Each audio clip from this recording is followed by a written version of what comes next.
So ABD, always be dialing, right? I mean, no matter what, the whole focus is for 1 hour solid, we are dialing the phone, talking to somebody, right? So there's 3 things that have to happen, in my opinion, to have a successful power hour. So if you're taking notes, number 1, you got to have a list to call, right? You got to have that list prepared going into your hour, or you're trying to figure out who to call during the hour. That's a lot less dialing, a lot less people you're going to talk to. Second thing is, now I've talked to everybody at one time or another, mentally and emotionally, you've got to prepare yourself. Even if it takes 2 minutes, 4 minutes. So one day, I went in, I'm talking to Lacey, and she's just frazzled, and everybody knows she's never like that. So she's just like, this is, you know. And so next thing you know, so I changed the subject. We started talking about something I have no idea. She gets all excited, gets in a good mood, and then she's like, oh my gosh, I needed that. I just needed to emotionally, and she took a deep breath, big exhale. She goes, okay, I'm ready. And the truth is, most people are not aware. She was aware that day that, whoa, I just don't know how I'm going to pick up that phone right this second and start doing what you're here to do. But most of the time we just go in haphazard and go, well, it doesn't really matter. I'm just going to start dialing. Well, your results are going to be directly reflective of your mental and emotional state before you go into that hour. Let me ask everybody a question real quick. So how many love to prospect? Just can't wait to prospect? Like, So just me? no, the truth is Lacey is a freak. And she's an absolutely freak of nature in that she gets excited by challenges. So it's not so much prospecting that she loves, but she loves the idea of a challenge or a competition or, you know, pursuit of something. So it's actually, but she doesn't, but ask Lacey how many hours a week she does prospecting unless we have a set time to do it. Breaking up. Not very many, right? So none of us love to prospect. So you've got to change your mentality. You've got to prepare. You've got to put it on your schedule. You've got to redefine why you're going to prospect. So what are some reasons? Y'all give me some reasons. Why would you prospect? Why do we prospect? Fill the pipeline. Pipeline's huge, absolutely. You don't have a full pipeline. If you're not calling people to set appointments, there's nothing in the pipeline. A lot of salespeople, one of the most common discouraging or hindrances to salespeople from prospecting is they think they need to know more, prepare more, be prepared for every possible scenario, and really what that is an excuse to not prospect. Because it's easy for anything else to get in the way of the prospecting. Oh, I got a text message. Oh, I got an email. Oh, I need to go do this. I need to attend this. And next thing you know, what'd you do? What did you not do? You didn't get on the phone and make an hour of phone calls. And there's something powerful about the fact that the reason why we call it a power hour is because it's 1 hour without interruption that you're focused and you're mentally and emotionally dialed into what you're doing and why you're doing it. You know, every book that I've ever read that talks about success says you need to know your why. So one of the things I've talked to a lot of people about is before you start making your phone calls, take just a brief minute and know, why am I making these phone calls? To set appointments, to get more business, no offense, but to make more money. So there's a really good, rational purpose to this hour. So I'm not just trying to fill an hour. I'm not trying to make an X number of calls during this hour.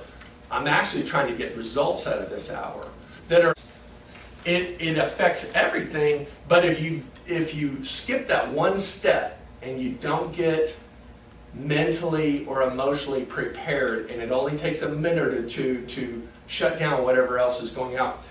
You can write this down, but this is something that I use when I'm preparing. It's a little app called Focus at Will.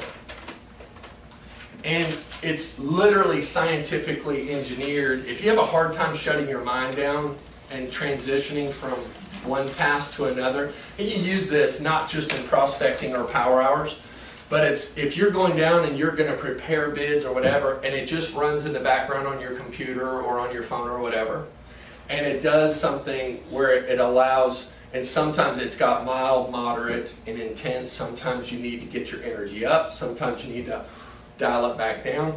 But it's a pretty interesting tool I've been playing with for about a month. I read it. Somebody sent me a deal. I looked at it. I've been using it, and I said, "Wow, that's just amazing." So it's not just calm music or whatever, and they'll even explain that if you read into it. But anyway, that's a neat little tool that I've been using. So let me ask you a quick question, going back to prospecting and power hour. What sport do you think would be most relative to prospecting? Some similarities. What I love about baseball is, just like golf and tennis were two that I do think about, because it's just constant repetition of the same stroke, right, to get good.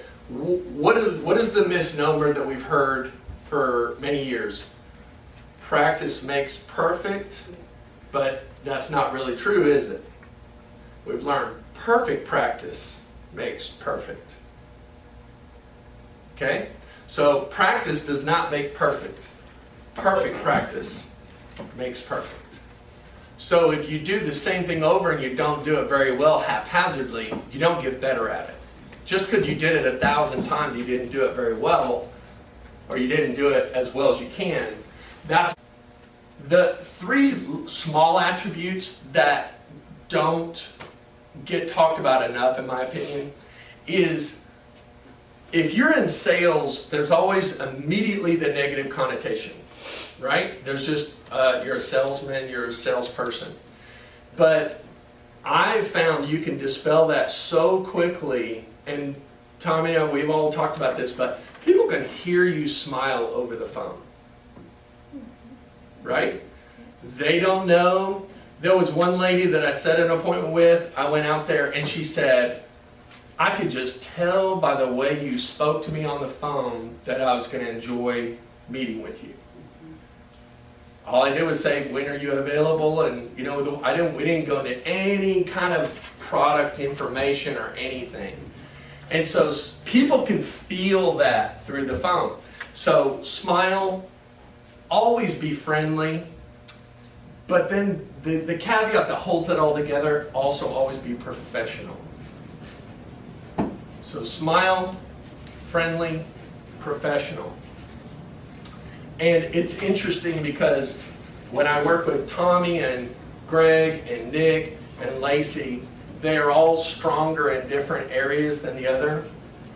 And like Greg, I love, this guy is the most likable, friendly guy you will ever meet. I had to help him in the very first session he was apologetic. "Hey, I hope I'm not bothering you. I hope you don't mind.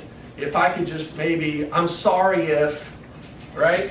But it's because he's so friendly and he's so sincerely genuine of not wanting to inconvenience someone. And while that's a huge attribute, we had to tone that back a little bit. And then we talked about some things about come across as confident, professional, your time's valuable. It's in their best interest to meet with you. You're not inconveniencing them. You're doing them a favor by setting an appointment with them. And within literally 2 weeks, that he came a long way back, right, to balancing that. And then there's the funny Lacey attribute who, "Okay, thank God," click, just, you know, right at the end of a call. I was like, it was like you hung up. They were like, "Okay." Oh, thank God, she hung up.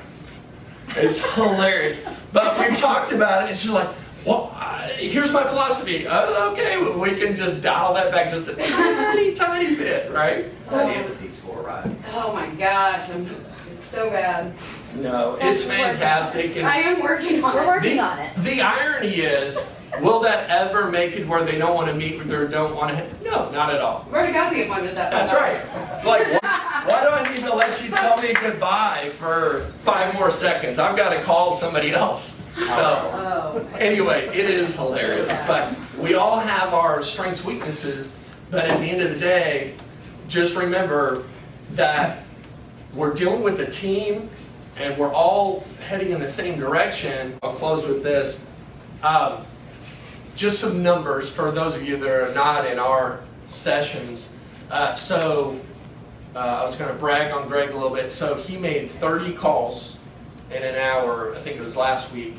I think he set 3 appointments and had like 3 leads. And the irony of that was he only talked to 6 people that actually could make an appointment, right?